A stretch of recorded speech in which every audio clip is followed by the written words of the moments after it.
นี่ได้ยานพนักงานเล่นยานเล่นยานอย่างเดียวดูไม่อ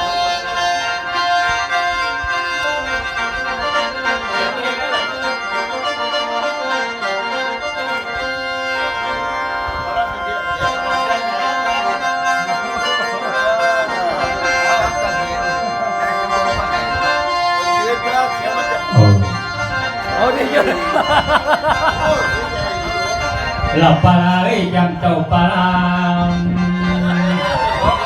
เราไม่ผัวแล้วกับเพราะว่าถ้าอยู่อักกินคนก็สิ้นกันหายังพากันมักมวนอันนี้ก็มีส่วนให้ผิดถูกผิดนี้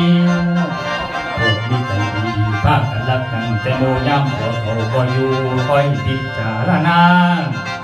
หลอดซ่อมเพิ่งหอดเวลาหัวเขาสิขึ้นบ้านเจ้านางคิดนางงานเดี๋ยวก็อยู่ไปบ้านหัวขับจากหาป่าบ้านก็มาเขาวางแผนตั้งแต่เศร้าสิร้องเบิ่งแล้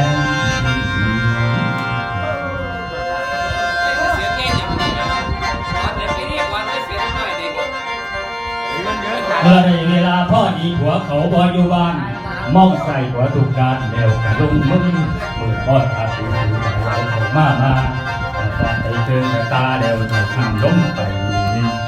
ลายานคนมาสงสัยเห็ดกะเห็ดเป่าพวงเขาไปยาวเร็วกระดงเฮือนนี้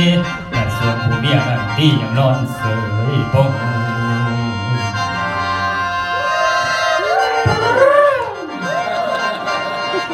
รับผัวกลับมาทุกเทือตอนมาเขาก่อนไปนอนเมื่อนี่เกิดสังหรณ์ไผมันมาเขาเปลือกเขาสารนี่คือบ่เลือกคือมันบ่ปลาเอิญใส่เมียลงมานี่เบิ่งแน่นะเจ้าเป็นบ้าแล้วไปเมียกะออกมาใส่ถึงลับฝันกันเจ้าถึงมาตอนน้ำฉันลงไปวางอันผัวตกใจยืนสั่นกูคือพึ่งมาถึงแล้วแม่ผู้ใดลอยมึงคือติด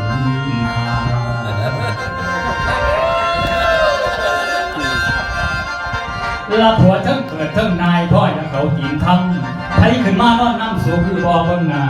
มาสูนแห่งเขาว่ามันเป็นผู้จังไหนเนี่ยเขาออกไปเสียงต่อกำบ้าเขาไปคิดว่าเป็นเจ้าเคยนอนอยู่เฉยเราบ้านก็ไปเลยหอดบ่บอกบ่สั่งผัวก็ให้ตึงตังมายืนดูไปซะห้องแบบเสียงกังวานออกมาเต็มกระเดือกบอกไหนมาเขาเปลือกมาตีกันแล้วท่านบอกว่าท่านมึงตายแน่ซอยลกแต่พินความปลายตาลผู้ใดบ่ได้ผัวเมื่อล้านผู้นั้นบ่มีวาสนาเด้อ